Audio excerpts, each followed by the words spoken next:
Muy buenas noches. Son las 7 en punto de la noche, horario del área central de la República Mexicana. Y para mí es un gusto darles la bienvenida a este Facebook Live que hemos denominado Omicron, una variante de alto riesgo de propagación, y también en el cual hablaremos y buscaremos los conceptos que nos vierta el doctor Alejandro Macías acerca de la eficacia de las vacunas.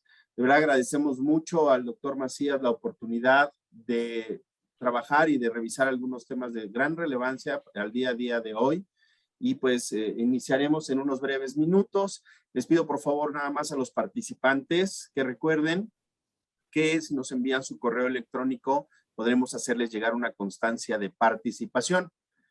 Voy a dar unos minutos para que la gente empiece a conectarse, doctor Macías, y si me lo permites haré una pequeña semblanza de tu currículum, que bueno, la verdad para mí es un gusto poderlo compartir. Como ustedes saben, el doctor Macías es una autoridad en el país en el ámbito de la infectología.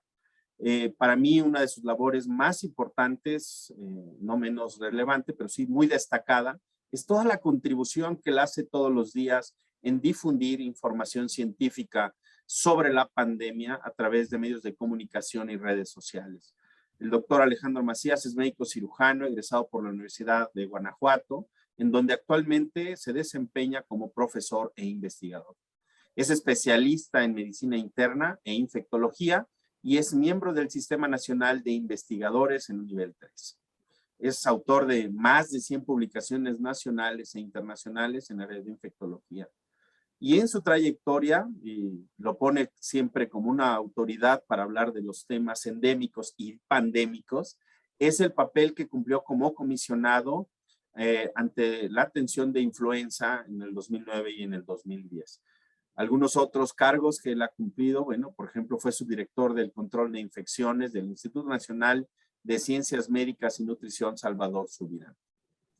Así es que, pues vamos a aprovechar el momento y le vamos a pedir al doctor que nos ayude a resolver algunos temas y disertaciones que nos han consultado en las redes sociales de Inframédica MX.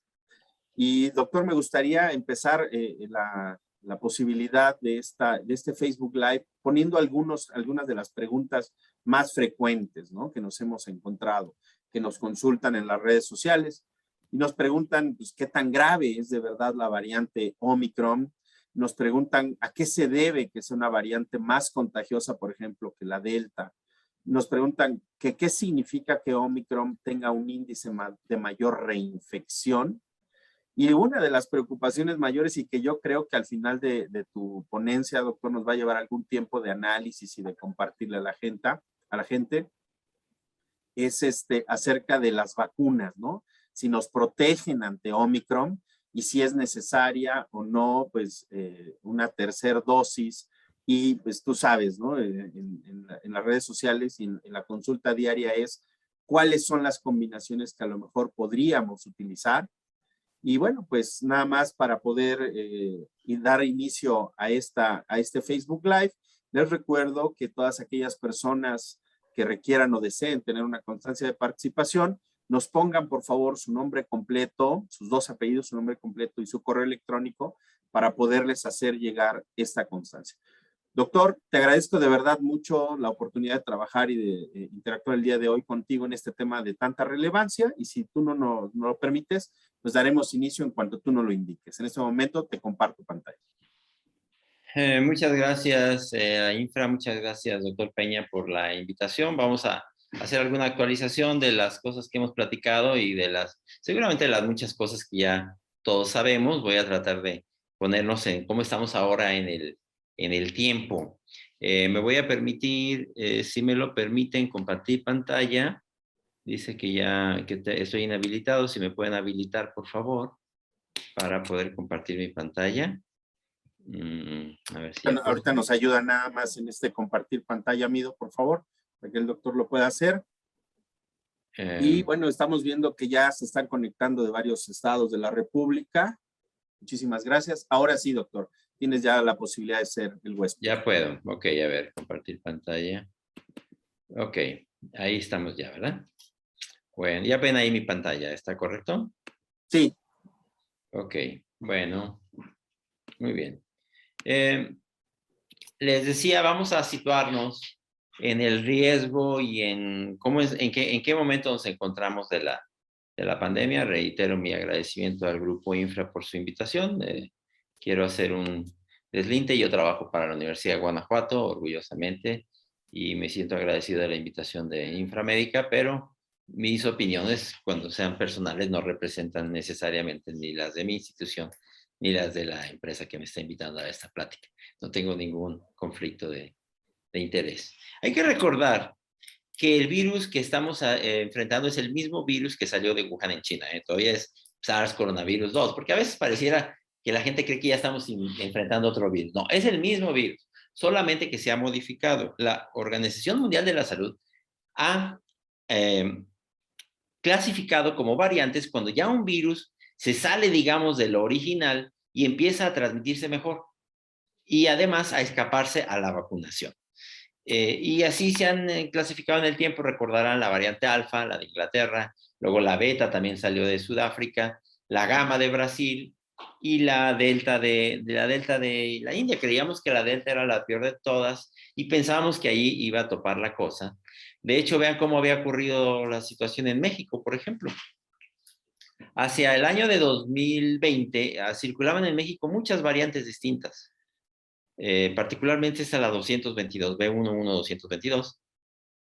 Hacia ya finalizando 20 y iniciando el 21, empezó a circular esta variante 519, que era la México-americana, y que nos señalaba ya lo que se ha visto en todas partes del mundo. Una variante trata de quedarse sola, trata de quitar a las demás.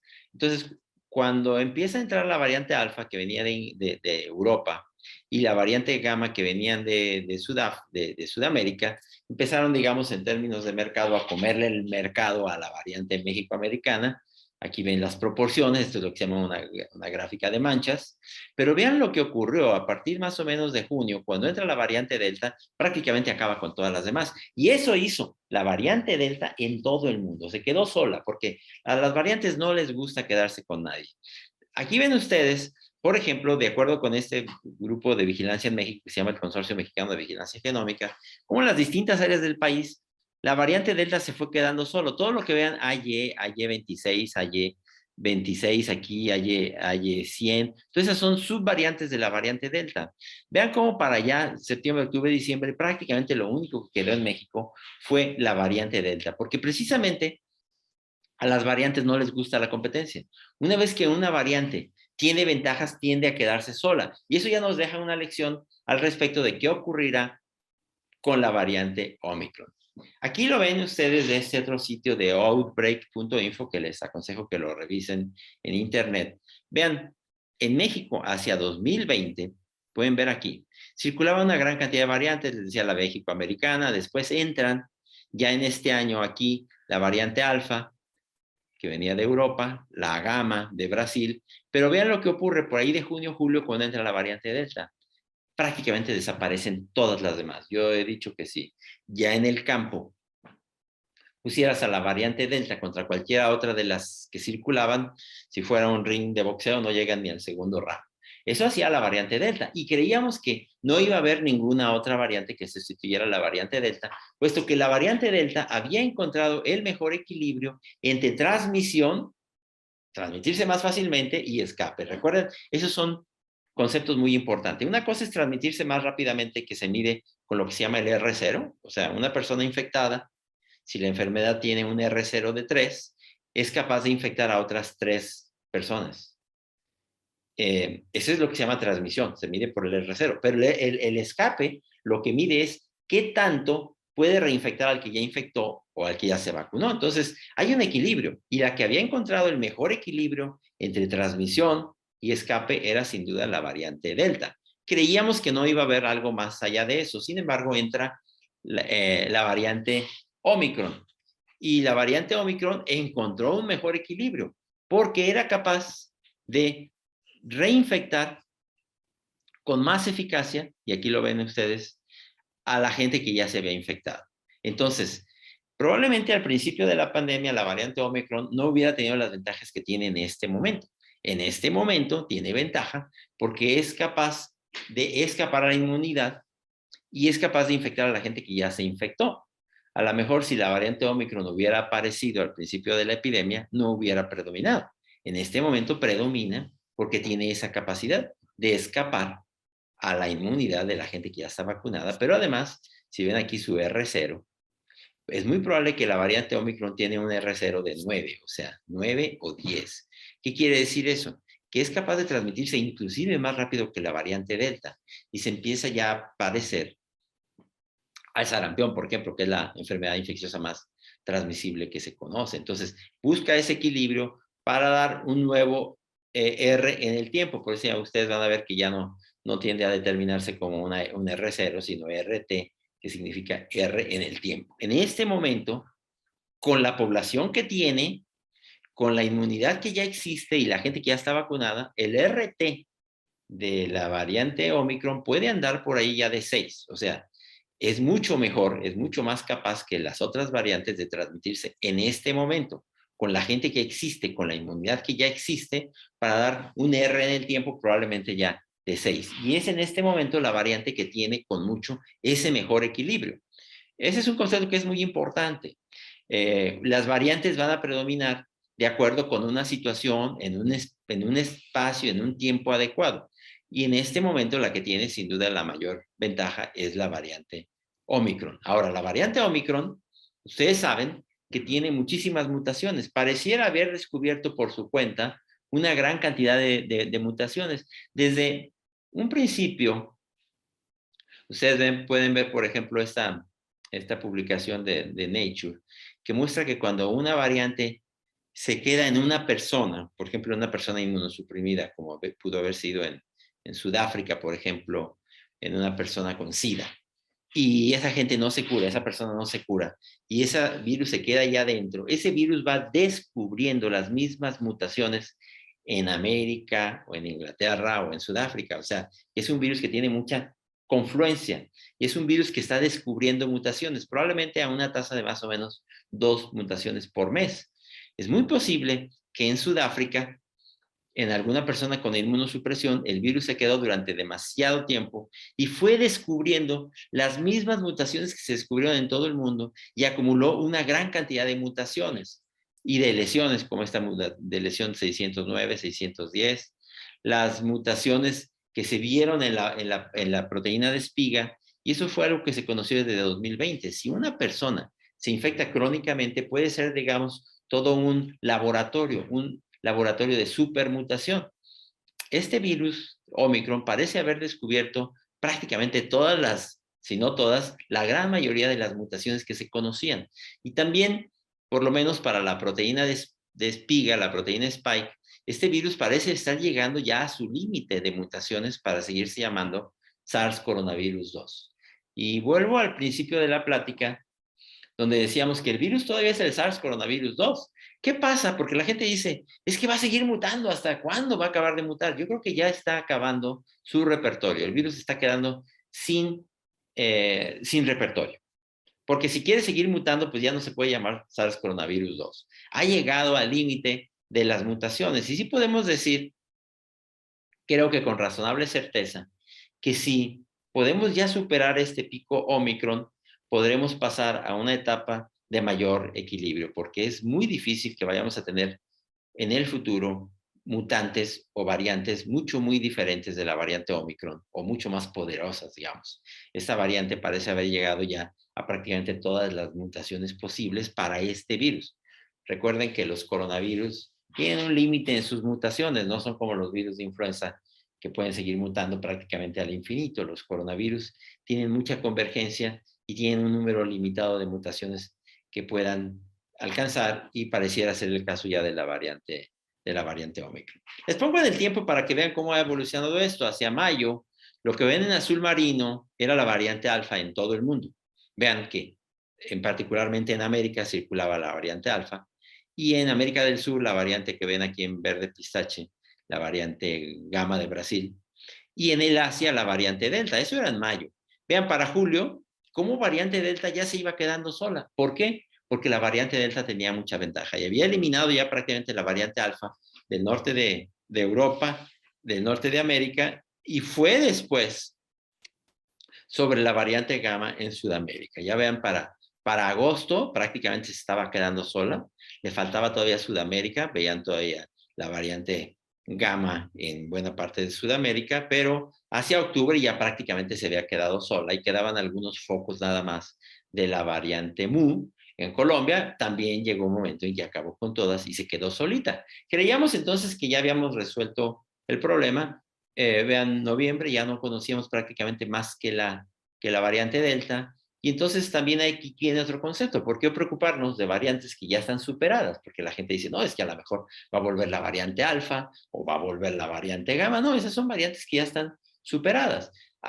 Pensábamos que con la variante Delta ya habíamos llegado hacia el final.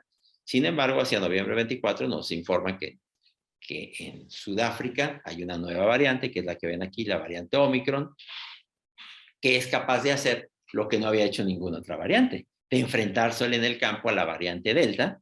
Y entonces, pues fue una muy mala noticia para países como México, que pensábamos que ya estábamos saliendo hacia una mejor situación o una situación de mayor equilibrio. Y esto que se vio en Sudáfrica, pues por desgracia, empieza a verse ya también en otros países, en los Estados Unidos. Aquí ven como en morado empieza a entrar ya la variante Omicron en el Reino Unido, todavía no en Alemania, en Dinamarca, pero vean, por ejemplo, aquí, por siembras que ha habido de Sudáfrica, en Holanda, en Ámsterdam, como entró la variante Omicron, en Brasil empieza a entrar, y lo que podemos ver es que si aprendemos del pasado es que Omicron tenderá a quedarse solita. Vean en Sudáfrica ya prácticamente lo ven aquí en morado, ya lo único que tienen es variante Omicron, empieza a entrar en Australia. Ahora, vean que esto que es una mala noticia en términos generales para países como México, Estados Unidos, buena parte de Europa, que ya habían sufrido el embate de la variante Delta, puede no ser una noticia tan mala para países que habían jugado a la transmisión cero, como puede ser China, Vietnam,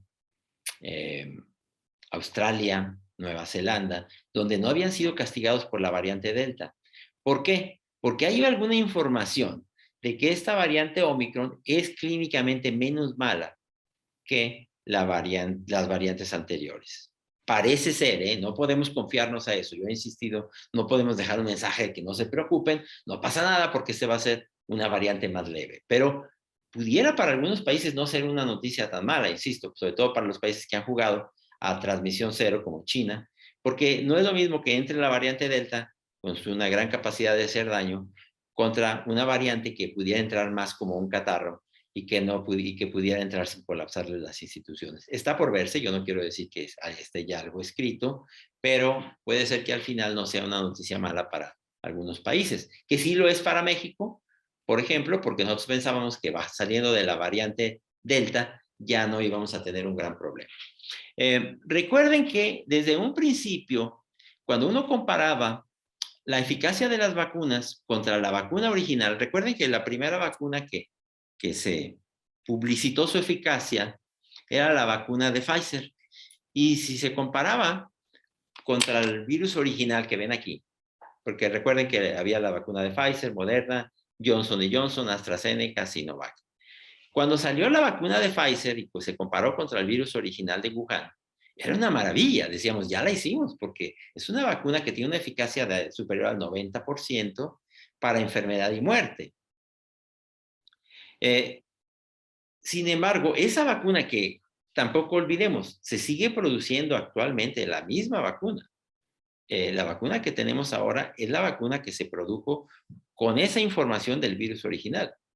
Cuando esa vacuna empieza a enfrentarse contra la variante alfa de Inglaterra, en Europa, se vio que tenía más o menos la misma eficacia, pero cuando se empieza a enfrentar contra la variante beta de Sudáfrica, se vio que tenía una eficacia ya reducida. Y de hecho, cuando se enfrenta, por ejemplo, contra la variante P1 de Brasil, la variante gamma, se veía también todavía una menor eficacia de las vacunas. Y un poco que encogimos los hombros y nos resignamos a decir, bueno, la vacuna no evita que te enfermes, pero la vacuna evita que te enfermes gravemente. Por ejemplo, la vacuna de AstraZeneca, cuando se probó también en países como Brasil y Sudáfrica, y se vio que tenía una reducción de eficacia, que ven aquí en rojo, en comparación con la vacuna de Pfizer, porque se había enfrentado a situaciones diferentes.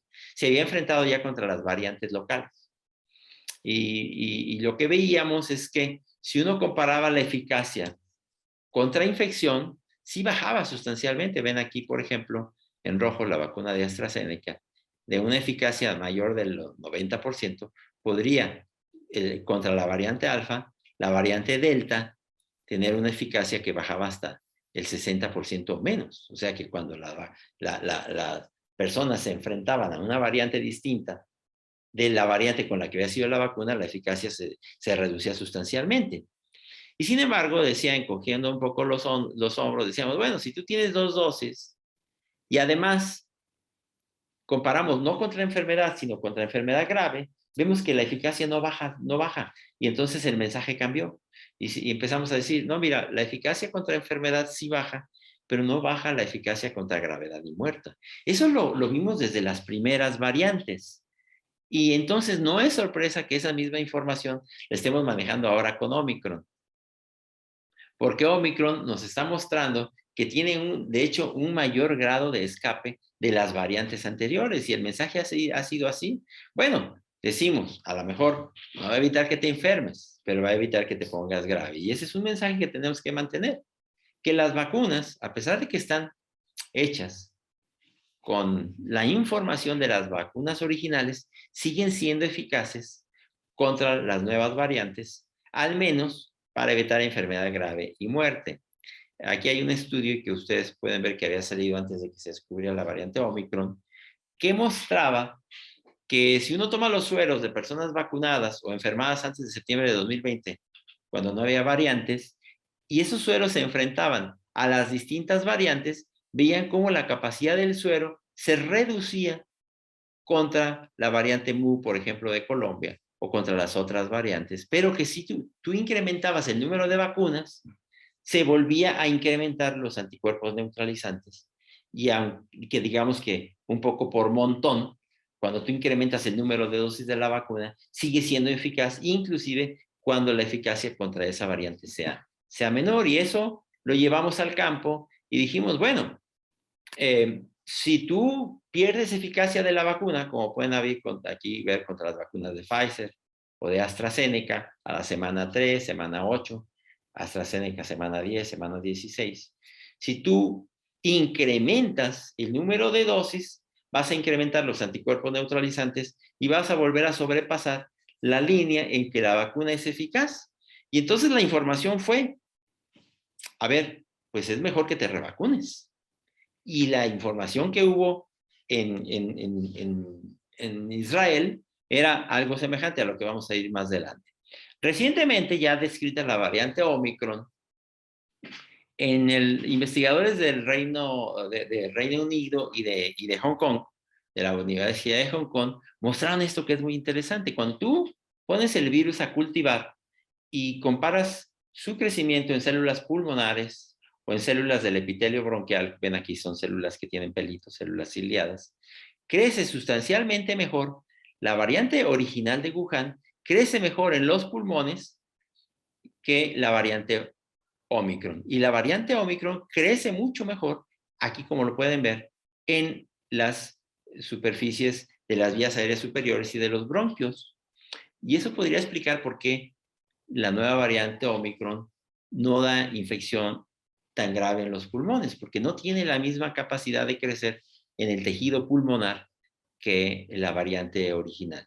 Esto pudiera ser, otra vez, hay que decir que este es un hallazgo de laboratorio, que si uno compara la gravedad de unos cuadros contra otros, pudiera ser que la gravedad de la variante Omicron sea menor precisamente por esto, porque se reproduce, pueden ver aquí en azul, mejor en los bronquios que en los pulmones.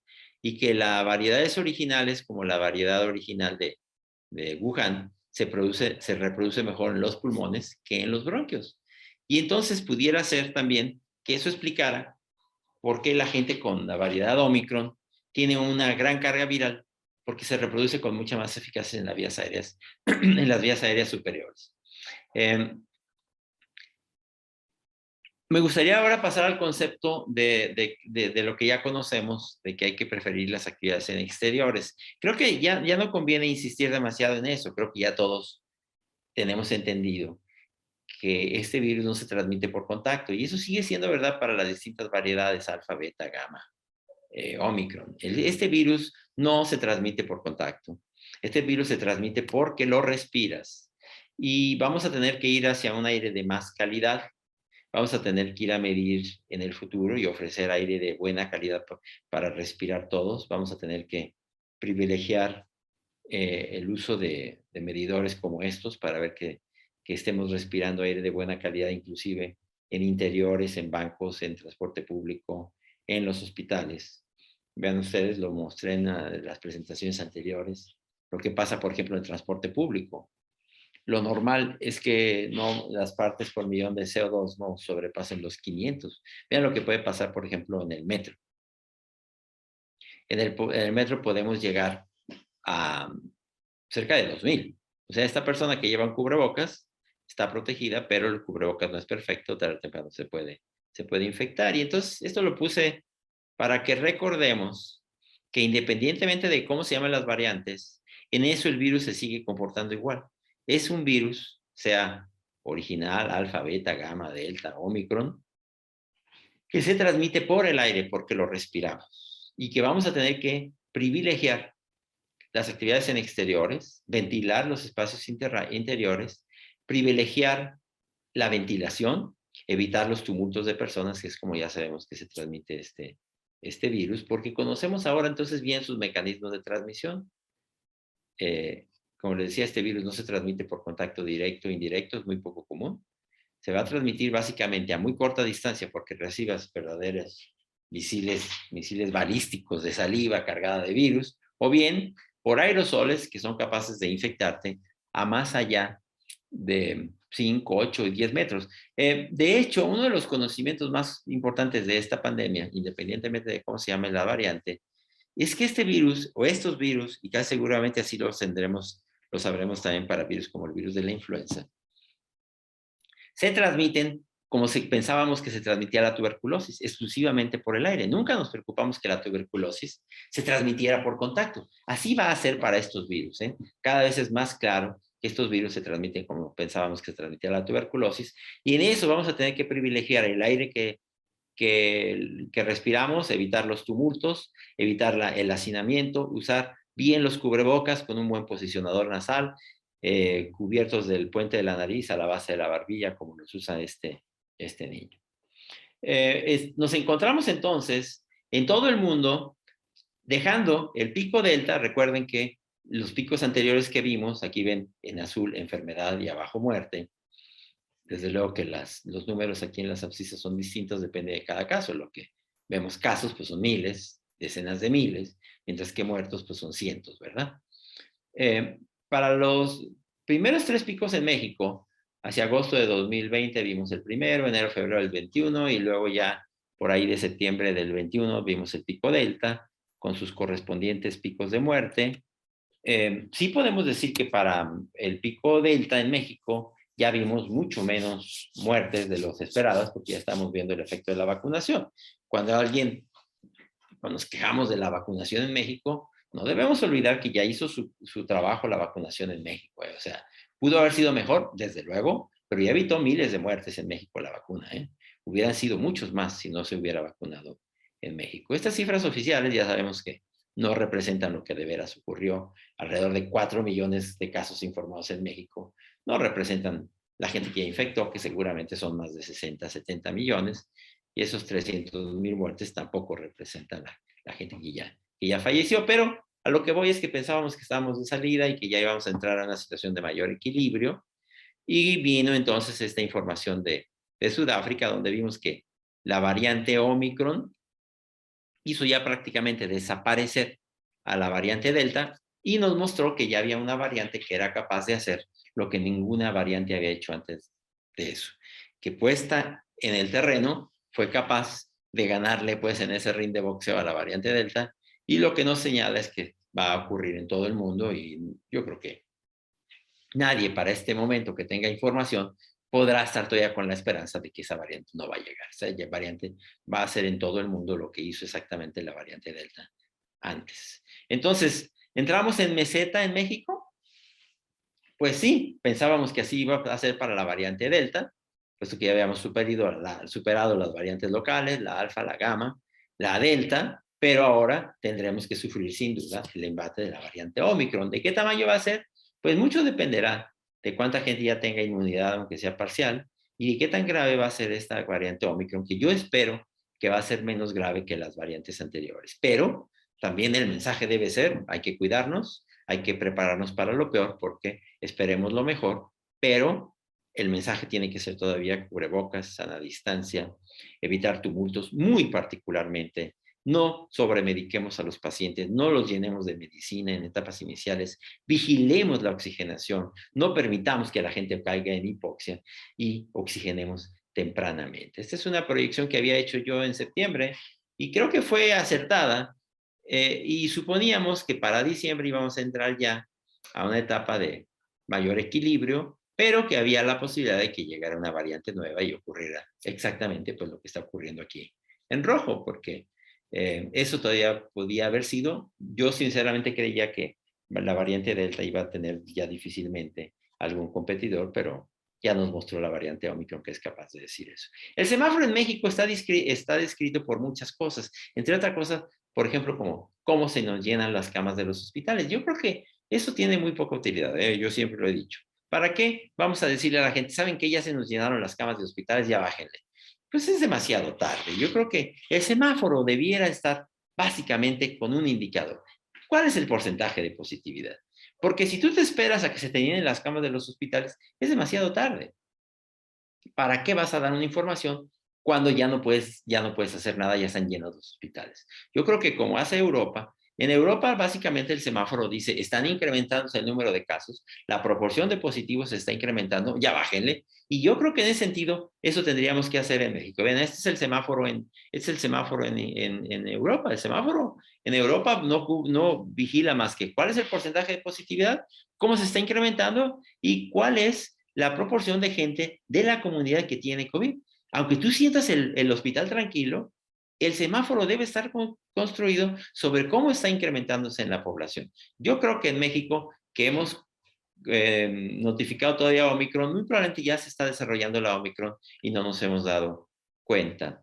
Si ustedes, esto es recientemente, el porcentaje de positividad, por ejemplo, en Sudáfrica, vean, ha subido muchísimo, independientemente de que sabemos que es por Omicron. En México, el porcentaje de positividad que veían aquí en positivo, o sea, de cada 100 personas que se hacen la prueba, ¿cuántos son positivos? Ya había bajado de 20%.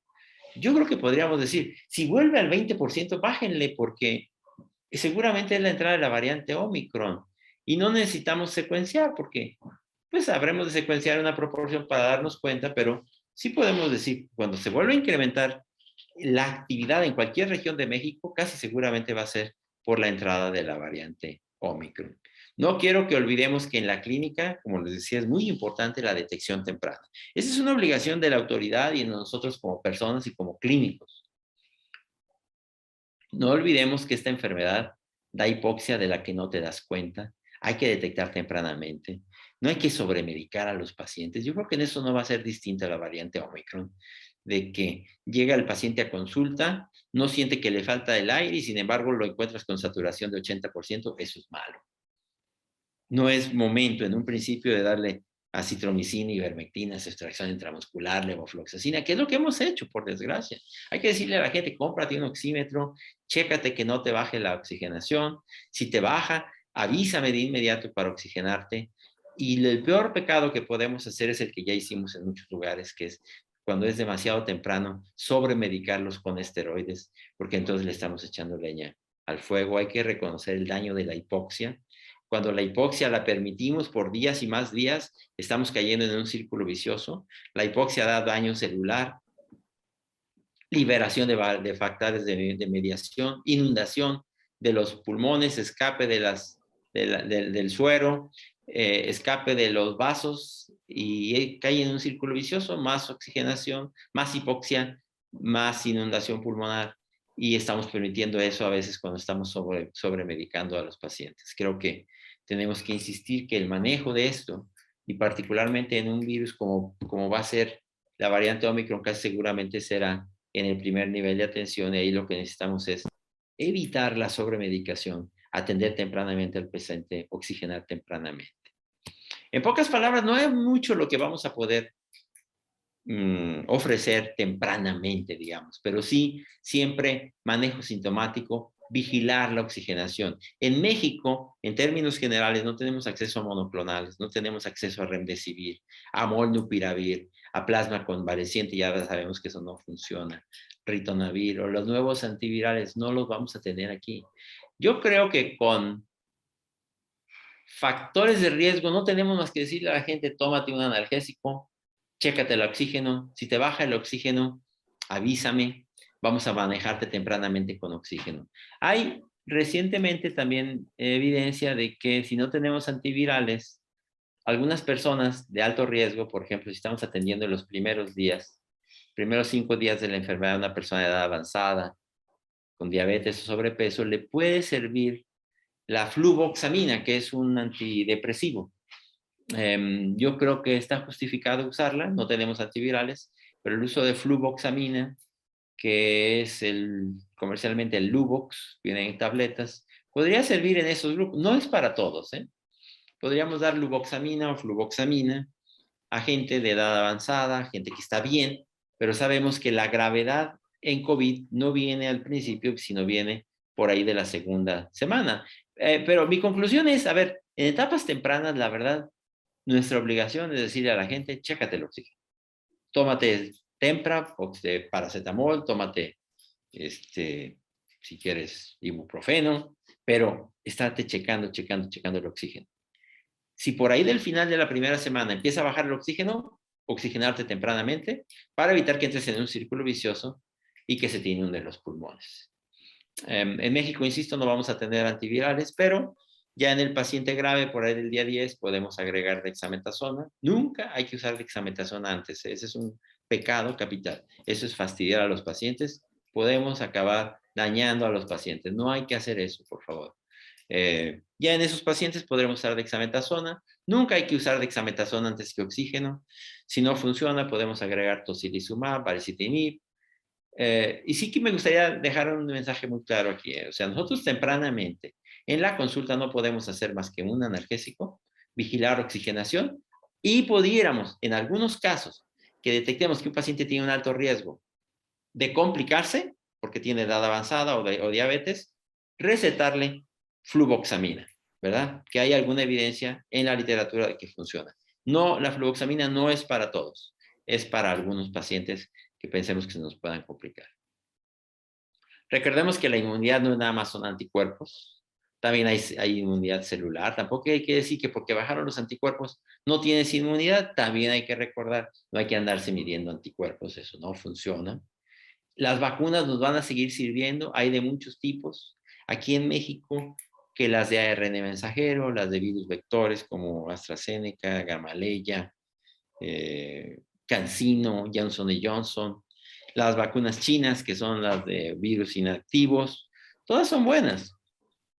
Yo creo que en el futuro lo que vamos a ver es una tendencia cada vez más hacia las vacunas de ARN mensajero por su facilidad de producción, o probablemente de proteínas como las de Novavax. Pero aquí y ahora hay que ponernos la vacuna que nos toque.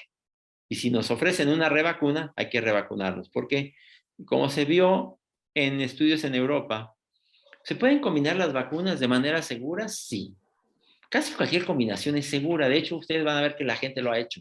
El que se vacunó en México se revacunó en Estados Unidos. El que se puso de una se puso de otra. Las combinaciones son seguras.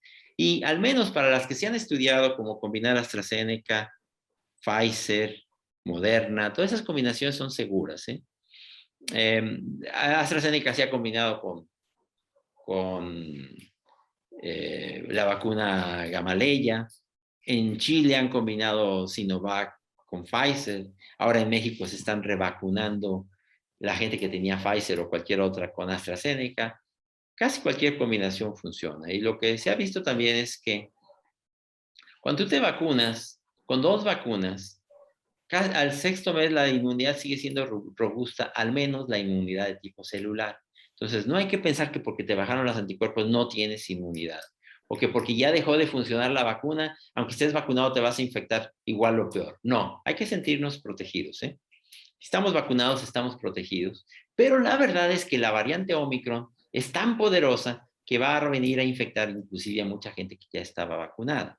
Nada más que lo más probable es que si te vas a infectar de manera leve por un virus que tiene menos capacidad de producir daño a nivel pulmonar.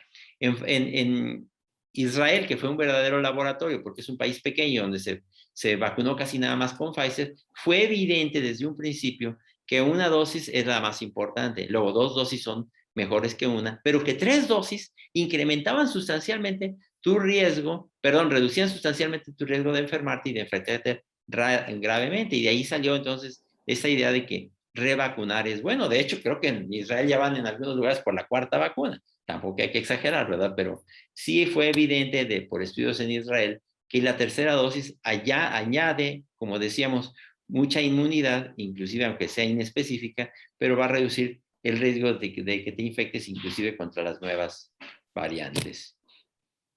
También de Israel, por estudios como estos, de más de 800,000 pacientes, se mostró que cuando tú revacunas, el riesgo de enfermarte contra las nuevas variantes, particularmente contra la variante Delta, reducía sustancialmente, pero también reducía el riesgo de morir.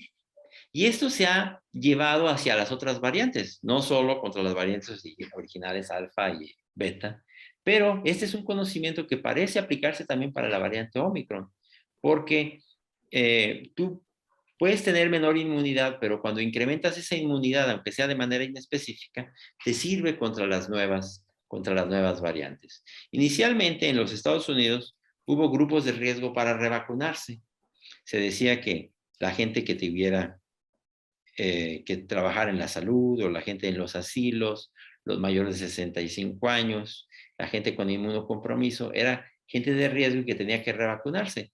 Quizá porque ellos tienen mucha vacuna, quitaron esas definiciones y ahora dicen revacúnense todos, jóvenes, niños, adultos. Creo que en México todavía tenemos que mantener esa definición porque no tenemos vacuna suficiente, pero es evidente que ya están indicadas las revacunas. Y creo que en el futuro vamos a tener que tener vacunas modificadas de acuerdo a cómo se está modificando el virus. Yo creo que en el futuro vamos a tener que revacunar, por ejemplo, con una vacuna mucho más parecida a la variante Omicron que al virus original. Pero aquí y ahora no nos queda más que revacunarnos con la vacuna que tenemos que se produjo con la variante original. Este es un ensayo que se hizo con pseudovirus, que vean ustedes que las vacunas, el suero de gente vacunada es menos eficaz contra la variante Delta y aún menos eficaz contra la variante Omicron. De estudios como esto se han concluido que si tú revacunas, inclusive con vacunas que te incrementan la inmunidad de manera inespecífica, vuelves a estar más protegido contra las nuevas variantes independientemente de que esa vacuna se haya producido con las vacunas originales. La conclusión es, y esta presentación ya la había mostrado en algunas de las presentaciones anteriores, que la inmunidad de rebaño es un blanco móvil que no la vamos a alcanzar, porque este virus va a estar cambiando cada vez menos en el futuro porque se le van a acabar las opciones, pero que esa inmunidad de rebaño que pensábamos que íbamos a adquirir fácilmente, ya vemos que es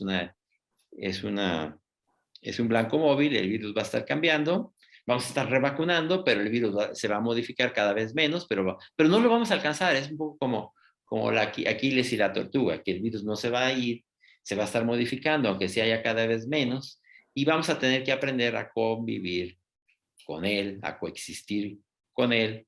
Y el concepto ahora es de, vamos a tener una barrera de inmunidad, un poco así lo han descrito en Inglaterra, de decir, bueno, a ver, a lo mejor no vamos a tener una inmunidad de rebaño, pero vamos a tener una variante inmunológica, perdón, una protección, una pared inmunológica contra las variantes para los distintos grupos de edad.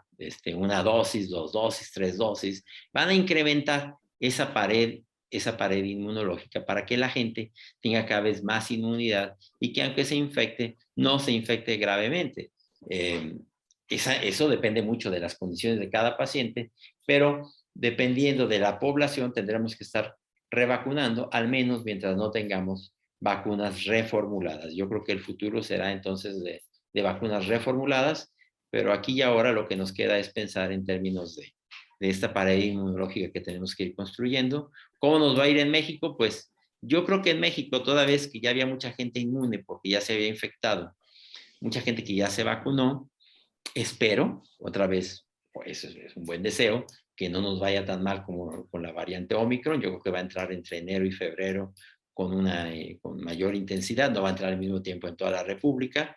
Creo que va a entrar primero en Ciudad de México, en grandes grupos poblacionales como Guadalajara, Monterrey, ciudades fronterizas, El Bajío, Mérida, y después paulatinamente va a ir yendo hacia las ciudades y pueblos lejanos y va a tomar todavía yo creo buena parte del 2022, pero yo espero que no nos vaya tan mal, toda vez que ya tenemos mucha inmunidad, pero también que aprendamos la lección, ¿eh?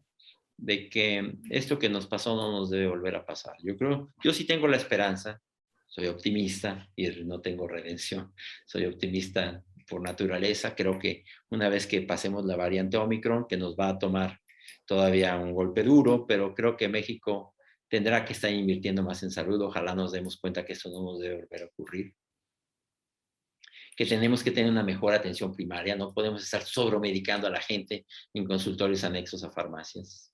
Creo que está bien, ahí hay gente competente, pero tenemos que ser conscientes de que tenemos cosas mejores que hacer por los pacientes, que tenemos que tener más capacidades de terapia intensiva. Teníamos una capacidad muy pobre de terapia intensiva en México. Tenemos que tener mejor crecimiento de la ventilación mecánica, que no se nos llenen tan rápido las terapias intensivas, que no nos quedemos sin oxígeno, que tengamos suficiente aporte de oxígeno, que cuando se incremente la incidencia de una enfermedad respiratoria no nos quedemos a medias y que la gente tenga que hacer 1 hora, 2 horas, 10 horas de cola para poder llenar su tanque de oxígeno. Eso no nos debe volver a ocurrir.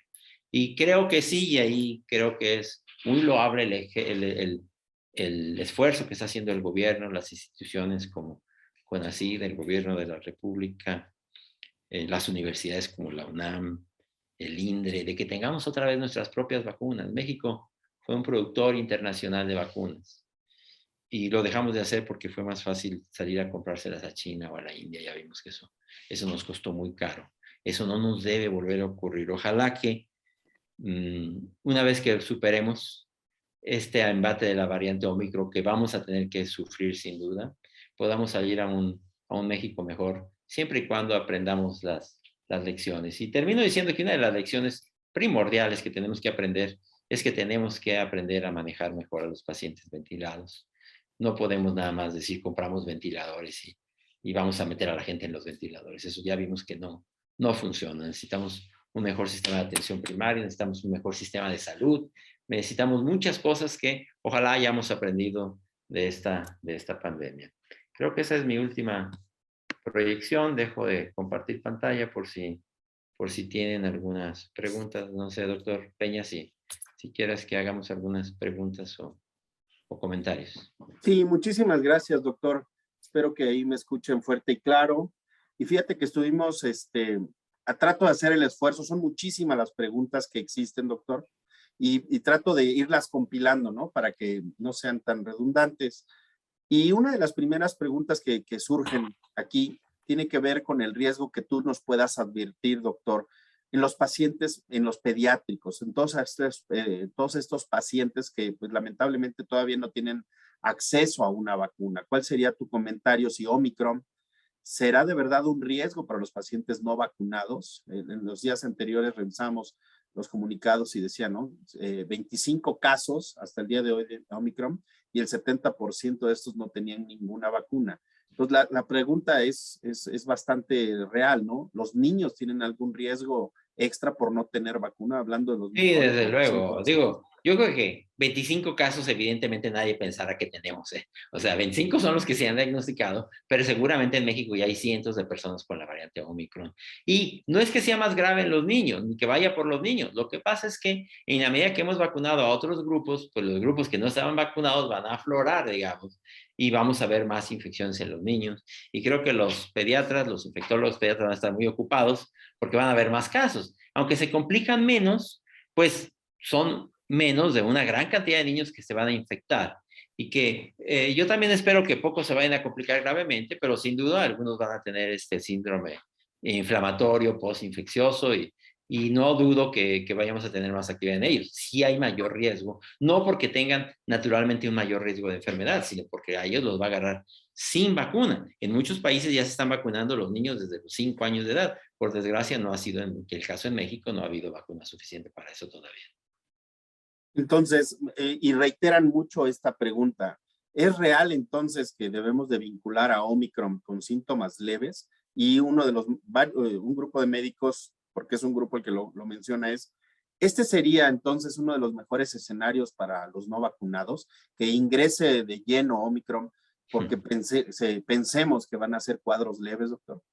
Bueno, a ver, lo ideal es que nos encontrara todos vacunados, ¿eh? Eso sería lo ideal, sin duda, pero vamos a decir que en una condición en que tú tienes una población sin vacuna, ¿qué prefieres? ¿Que entre la Delta o que entre la Omicron? Yo diría, con la información que tenemos, es preferible que entre la Omicron a que entre la Delta. Otra vez, lo ideal es que estuvieran vacunados, pero vamos a poner el caso, por ejemplo, de Vietnam. En Vietnam tienen poca gente y que ya hay mucha gente que todavía está vacunada. ¿Qué prefieres? ¿Que una persona sin vacuna se infecte de Omicron o de Delta? Yo creo que con la información que tenemos aquí es preferible que se infecten con Omicron que con Delta, porque la Omicron tiene menos capacidad de bajar los pulmones. Pero otra vez, esa es una esperanza, esa es la información que tenemos. Habrá que madurar esa información con la información que venga ya de la vida real. Pero es una buena hipótesis al menos, ¿eh? Y justamente en esta parte surge la siguiente pregunta. Vamos a suponer que en este escenario ideal de que Omicron tuviera un ascenso en los casos, debemos de estar preocupados, dicen así, los que ya tuvimos por el riesgo, por la posibilidad esta del escape que tiene de reinfección. O sea, Sí, nos vamos a claro, o sea, los que reinfectar de estén modo leve. vacunados, inclusive los que ya se hayan enfermado, no sientan que no se van a infectar, ¿eh? O sea, este es un virus que viene por todos, inclusive por los que ya se han infectado. Pero sí podremos decir que con la información que tenemos, quienes ya se infectaron o quienes ya tienen un esquema completo de vacunación, aunque se vayan a enfermar, lo más probable es que van a tener una enfermedad leve parecida a un cuadro catarral, 2 o 3 días, y eso va a ser todo. Que estás bien protegido contra la muerte. Por la información que hay en todo el mundo, inclusive la información de Sudáfrica, de Europa, hay muy pocos casos de muerte informados hasta ahora por la variante Omicron. Entonces, todo parece ser que van a ser cuadros leves, pero no me citen diciendo, ay, el doctor Macías dijo que iban a ser por cuadros leves y ya que se murieron 10. No, o sea, yo creo que por lo que sabemos aquí y ahora, la información que tenemos es que van a ser cuadros leves. Fíjate que retomando ya el proceso infeccioso y en agudo que generan los pacientes, nos hacen alguna vez otra pregunta, ¿no? Lo revisábamos cuando, recordarás, en la sesión que hicimos de la revisión de guía de tratamiento para COVID, en la guía mexicana, nos hacen la pregunta, ¿en qué momento, cuál es el pivote en el cual debemos ya de pensar que es el momento ideal para iniciar oxigenoterapia, doctor? A ver, todos, con excepción de la gente que tiene hipoxemia crónica, como los pacientes con EPOC, ustedes saben eso mejor que yo. No queremos tener a los pacientes con EPOC arriba de 90. Es decir, si ya ellos saturan normalmente abajo de 90, 88, pues ahí están bien, ¿no? En esos hay que llevarlos a 88, 90. Pero todos los demás tenemos que estar oxigenando más de 92. 92, 94. Tampoco hay por qué tenerlos arriba de 95.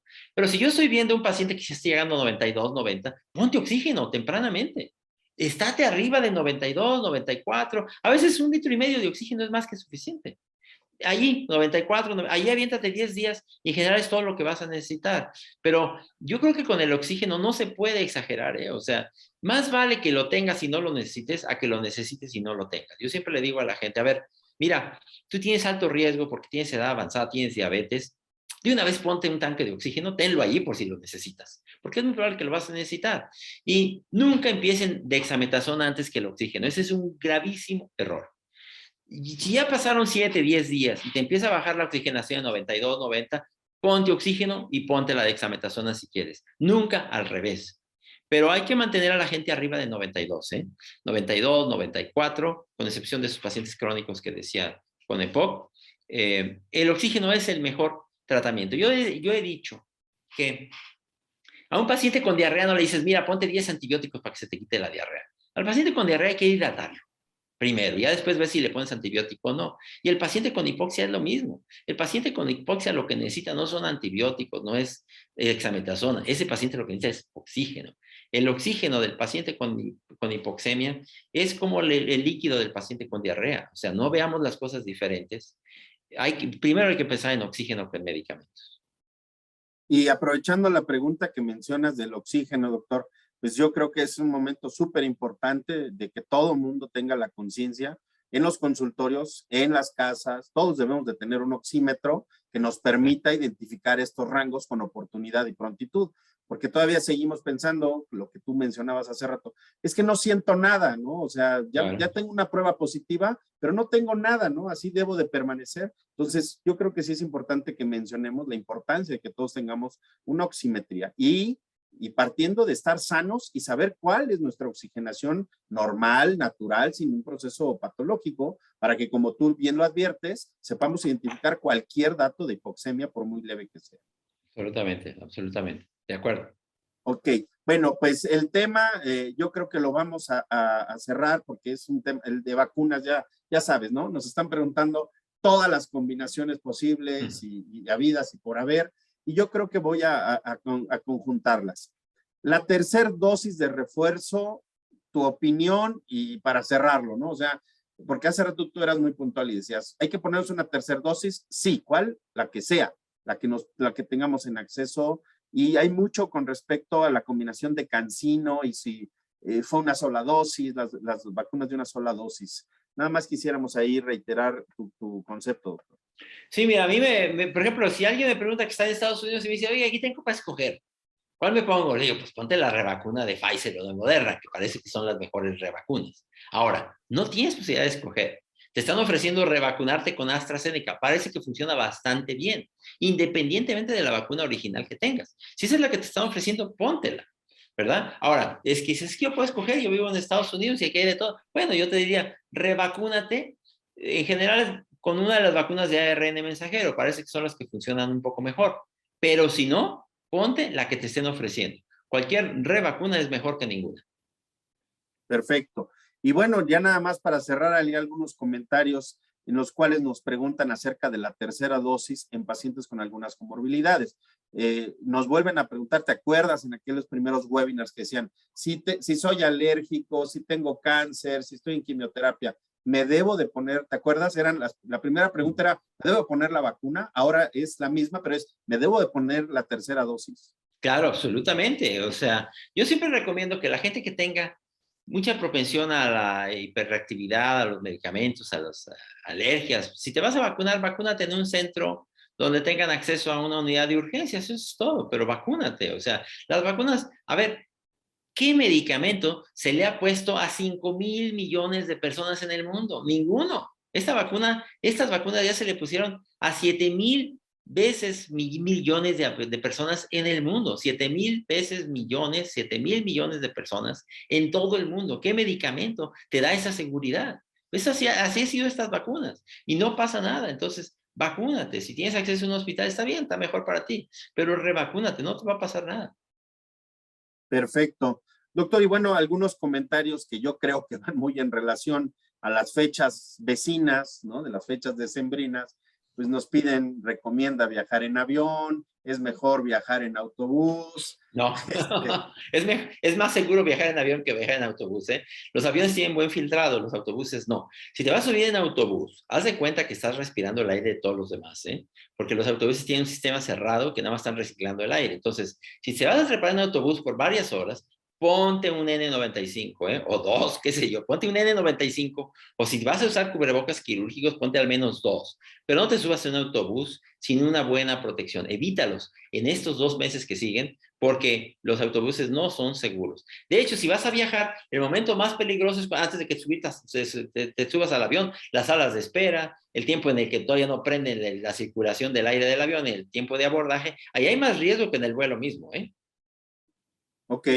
Y yo creo que vamos a concluir la sesión de preguntas, doctor, porque volvemos a lo mismo. Hay muchas las combinaciones, ¿no? Me puse Johnson, creo que es muy contundente el comentario, pero sí me gustaría nada más aunar en una de tus diapositivas que pusiste sobre el periodo del booster, ¿no? El periodo en el cual ya deberíamos de pensar en una vacunación. Hace rato tú mencionabas que todavía en la mayoría de las vacunas a los 6 meses de una segunda dosis todavía encontramos una titulación correcta de anticuerpos. Entonces, ¿qué deberíamos de pensar? ¿Pensar en un booster después de los 6 meses de cualquiera de las dosis, doctor? Mira, no hay estudios que digan que aquí se acaba, ¿no? No hay un estudio que diga, mira, la fecha de caducidad son 6 meses. No. Lo que se establece como 6 meses es, digamos, un promedio. Pero hay gente que dice, oiga, yo me vacuné hace 5 meses y mañana voy a Estados Unidos, me la póntela, digo, no pasa nada. Ese 6 meses es algo completamente arbitrario. Lo que se dice es que si han pasado 6 meses, tu nivel de anticuerpos ha disminuido, aunque tengas inmunidad celular, y que la inmunidad, los revacunados, por ejemplo, quienes tienen una sola dosis, sí, póngansela en cuanto puedan, una segunda dosis de la que sea, pero si ya tienes 2 dosis, pues en unos 6 meses después ya vas a estar necesitando una revacunación, casi seguramente. Y póntela con tiempo, y son 6 meses o un año, pero ya necesitas seguramente una revacuna o en el futuro una reformulación de la vacuna que recibiste. Este concepto, te lo pregunto yo a modo personal, esta reformulación que mencionas de las vacunas, ¿crees entonces que sea el escenario en el cual habíamos comentado tú y yo, de que esta vacuna ya se vuelva una dosis anual o de verdad caeremos en esas terceras dosis cada ciclo? Mira, yo no creo que esta vacuna sea anual en el futuro. Estos virus no tienen la capacidad de recombinarse como los virus de influenza, ¿eh? Yo creo que las vacunas de coronavirus tenderán a ser universales en el futuro y serán vacunas de cada 5 o 10 años, ¿eh? No es el mismo momento que ahora, porque ahora vamos un poco que por a echarle montón al virus y que si tienes una vacuna, aunque no sea muy eficaz, pues métele más para ver si ya con eso lo inhibes. Yo creo que en el futuro las vacunas de coronavirus serán mucho más bien diseñadas y que tendrán que hacerse cada 5 o 10 años. Yo no creo que nos tengamos que estar revacunando cada año como las vacunas de influenza, ¿eh? Pero eso es algo que tendremos que saber en los siguientes 2 o 3 años. Ya hay estudios de vacunas reformuladas que parece que van a funcionar bastante bien. Doctor, pues no sé, a mí me gustaría concluir y agradeciéndote de verdad tu tiempo, tu expertise, tus conocimientos, pues mencionándole a la gente que esta batalla aún no termina, que si bien no lo dices y no lo mencionas, la literatura y la referencia que tenemos sobre Omicron es sintomatología leve, eso no significa que debemos de bajar la guardia, que debemos de seguir utilizando cubrebocas, mantener una sana distancia, lavado de manos y preferir lugares ventilados para nuestras actividades. Este sería mi resumen, pero me gustaría a lo mejor nada más que tú nos terminaras esta sesión con algún comentario final. Sí, a ver, yo creo que dices bien, hay que mantener la guardia alta, hay que mantener la información. Yo creo que lo que hemos dicho, hay que ser optimistas, hay que esperar que ocurra lo mejor, pero hay que prepararnos siempre para lo peor. Yo creo que si pensamos de manera optimista, este será ya el último coletazo de la epidemia. Tampoco es que vayamos a tener que volver a empezar todo de cero, la gente ya está desesperada, ya estamos todos desesperados, Chihuahua, ya estamos hasta el gorro y este virus sigue cambiando. Pero yo creo que sí, el virus ya se está quedando sin opciones, que nos ha pegado duro, hay que honrar a nuestros muertos, hay que recapacitar qué es lo que nos ha pasado, qué podemos ser mejores, cómo vamos a salir. Espero que salgamos a un México mejor. Yo creo que yo tengo esperanza de que si aprendemos las lecciones, vamos a salir a un México mejor. Pero hay que mantener la información. Esto no se ha acabado. Estamos todavía que tenemos que echar el último esfuerzo. Tenemos que usar cubrebocas, distancia, evitar tumultos, ventilar espacios cerrados y aprender las lecciones para que esto que nos pasó, doctor Peña, no nos vuelva a ocurrir, porque ha sido muy duro. De verdad, doctor, que pues yo espero que con este webinar podamos cerrar las actividades de Inframédica, que siempre ha buscado generar un vínculo de comunicación entre nuestros pacientes, en nuestros clientes y nuestros colaboradores y médicos, porque son muchos los médicos que están ahorita conectados. Te saludan desde muchos estados de la República, principalmente, ya sabes, tus fans allá en Guanajuato, de esta hermosa universidad, a la cual tú tienes la posibilidad de dar cátedra. Y pues, como siempre, agradeciéndote, y ojalá, de verdad lo digo humanamente y de corazón, no tengamos que hacer un webinar en las siguientes semanas advirtiendo de una cuarta ola peligrosa que está llenando los hospitales. De verdad lo deseo de todo corazón. Pero sin embargo, la invitación sigue estando presente para ti, doctor, porque si sucediera algo así, pues te vamos a convocar para que nos des luz y nos orientes de lo que pueda pasar. Siempre será un gusto trabajar con ustedes. Creo que tienen una industria que es clave para la seguridad nacional, doctor Peña, y sigan trabajando porque México los necesita, y creo que el gobierno, todos nosotros tenemos que estar en comunicación con la industria como ustedes, no son los únicos, con la gente que trabaja en la producción, en la distribución de oxígeno. Son importantes para la seguridad nacional. Hay que seguir brindando nuestro trabajo porque la gente nos necesita. Muchísimas gracias. De verdad, estas palabras de verdad son un bálsamo para todos mis compañeros que te están escuchando, porque de verdad, después de jornadas muy largas en las cuales se comprometieron para que México pudiera continuar respirando, hoy de verdad tus palabras son un bálsamo y un agradecimiento de tu figura. Les agradezco mucho a todos su tiempo, su participación, no sin antes mencionarles y recordarles que pueden acercarse a cualquiera de nuestras sucursales en Infra, en especial, por ejemplo, a nuestra nueva sucursal, doctor, que ojalá te podamos invitar para que la conozcas, donde estamos haciendo una labor muy importante, brindando sesiones de rehabilitación pulmonar a pacientes post-COVID a un precio muy accesible. Nuestra sucursal en Tlalpan 4655, doctor, pone a tu disposición las pruebas de función pulmonar, como son espirometrías y algunas otras, en grandes promociones. En esta página de Facebook pueden ver todos los pacientes, los médicos interesados, nuestras promociones en espirometría para todos los pacientes post-COVID que quieran revalorar o valorar su estado funcional, así como pruebas de función pulmonar. Doctor, ya tenemos DLCO, lavado de nitrógeno, caminata de 6 minutos para valorar a nuestros pacientes post-COVID. Igual, toda nuestra línea de oxígeno, sea domiciliario, hospitalario, y los portátiles y oxímetros, sin duda, para que lo puedan utilizar. Doctor, te agradezco de verdad mucho tu participación. A todos, de verdad, les agradezco mucho su participación. Tengan excelentes fiestas, siempre utilizando cubreboca, lavándonos las manos, permaneciendo a distancia y preponderando lugares ventilados. Es cuanto por mi parte, doctor. Que tengas una excelente noche. Saludos a todos. Cerramos transmisión. Feliz año para todos y que tengan una excelente noche.